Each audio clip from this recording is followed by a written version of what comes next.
Hello bachcho, let's see this question.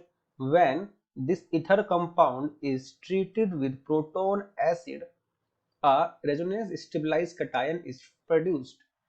Which diene listed below when treated with acid will give the same carbocation. हमसे बोला है कि हमको एक organic compound दिया है। इस ऑर्गेनिक कंपाउंड को जब हम एक प्रोटोन वाले एसिड से ब्रेक करेंगे या ट्रीट करेंगे तो हमको एक रेजोनेंस के द्वारा स्टेबल कार्बोकटायन मिलेगा। तो हमसे पूछा है कि बता दीजिए कौन सा ऑप्शन उससे डाइन से मैच करेगा जो डाइन यहाँ पे फॉर्म होगा। तो चलिए सबसे पहले यहाँ की कॉन्सेप्ट देखते हैं कि क्या क्या कॉन्सेप्ट यहाँ यूज होने वाले हैं इस क्वेश्चन को करने के लिए। तो यहाँ पे जो की कॉन्सेप्ट होंगे, पहला इंपॉर्टेंट की कॉन्सेप्ट है इथर का breakdown, breaking of ether. Ether यानी कि ROR डैश, हमें यहाँ पे किसी एक बॉन्ड को तोड़ना है। क्लियर है। दूसरा की कॉन्सेप्ट क्या है, यहाँ है रेजोनेंस, रेजोनेंस ऑफ कार्बोकटाइन। और तीसरा की कॉन्सेप्ट है एल्कीन का फॉर्मेशन, एल्कीन फॉर्मेशन। अब चलिए स्टार्ट करते हैं अपने स्ट्रक्चर से। सबसे पहले स्ट्रक्चर है यहाँ पे वो मैं यहाँ बनाता हूँ। जैसे कि यहाँ पे है हमारे पास एक इथर, ये कुछ ऐसा स्ट्रक्चर है। यहाँ पे है एक मिथाइल ग्रुप, यहाँ पे है एक एल्कीन ग्रुप, ऐसे करके। और यहाँ भी है एक मिथाइल ग्रुप। हमने बोला है कि यहाँ पे किसका अटैक करवाया जा रहा है, यहाँ पे अटैक करवाया जा रहा है H+ का, प्रोटोनिक एसिड या आप कह लीजिए H2SO4 का अटैक होगा।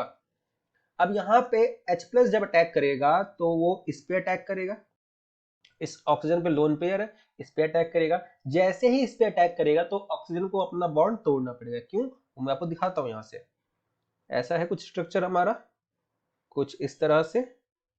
यहाँ पे है मिथाइल ग्रुप और कुछ ऐसे, यहाँ भी क्या है मिथाइल ग्रुप, और यहाँ पे क्या लगा हुआ है H। अब क्योंकि H+ अटैक कर रहा है तो इस पे प्लस चार्ज आएगा। अब इसको बॉन्ड तोड़ना पड़ेगा। यहाँ पे सबसे इंपॉर्टेंट लाइन देखिए कि आप कैसे बॉन्ड तोड़ेंगे, ये आपको कैसे समझ में आएगा। इस चीज को समझने के लिए क्वेश्चन में ऑलरेडी मेंशन्ड है कि रेजोनेंस स्टेबलाइज कटायन फॉर्म होगा।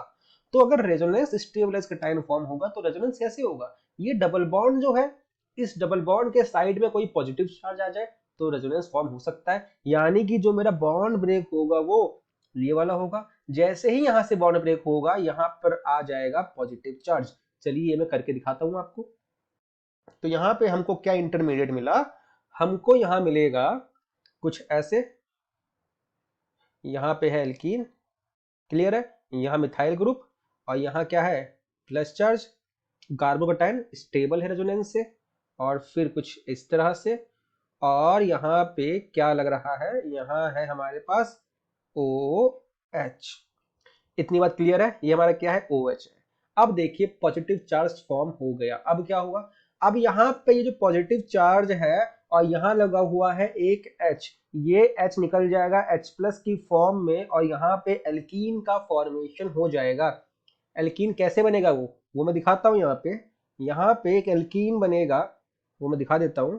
कुछ ये लगा हमारा OH और हमारा ये है मिथाइल ग्रुप, और ये था मिथाइल ग्रुप, इस पे डबल बॉन्ड, एक सेकेंड, डबल बॉन्ड थोड़ा अगले कार्बन पे जाएगा। तो ये है हमारा कुछ इस तरह से। मैं पूरा बना देता हूँ स्ट्रक्चर फिर से ताकि कंफ्यूजन ना हो। तो यहाँ पे है हमारा ऐसे और कुछ इस तरह से, ये है हमारा डबल बॉन्ड। और जो नया डबल बॉन्ड आएगा जो एल्कीन के बनने से आएगा वो यहाँ आएगा। तो हम देख सकते हैं कि यहाँ पे एल्कीन का फॉर्मेशन हो गया।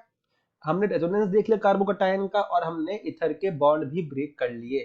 ठीक है, तो ये जो हमारा स्ट्रक्चर बना है, ये जो हमारा प्रोडक्ट है, ये कैसे बना है। यहाँ पे जो हमारा एसिड था उसने क्या किया, OH के बॉन्ड ब्रेक, ऑक्सीजन के बॉन्ड ब्रेक किए, इथर के बॉन्ड ब्रेक किए। बॉन्ड ब्रेक करने के बाद कार्बोकटायन बना। कार्बोकटायन जो बना उसने क्या किया, हाइड्रोजन को H+ की फॉर्म में रिपेल किया और यहाँ पे एक एल्कीन का फॉर्मेशन हो गया। तो ये जो हमारा स्ट्रक्चर है, ये पूरा स्ट्रक्चर, ये इस क्वेश्चन का करेक्ट आंसर है।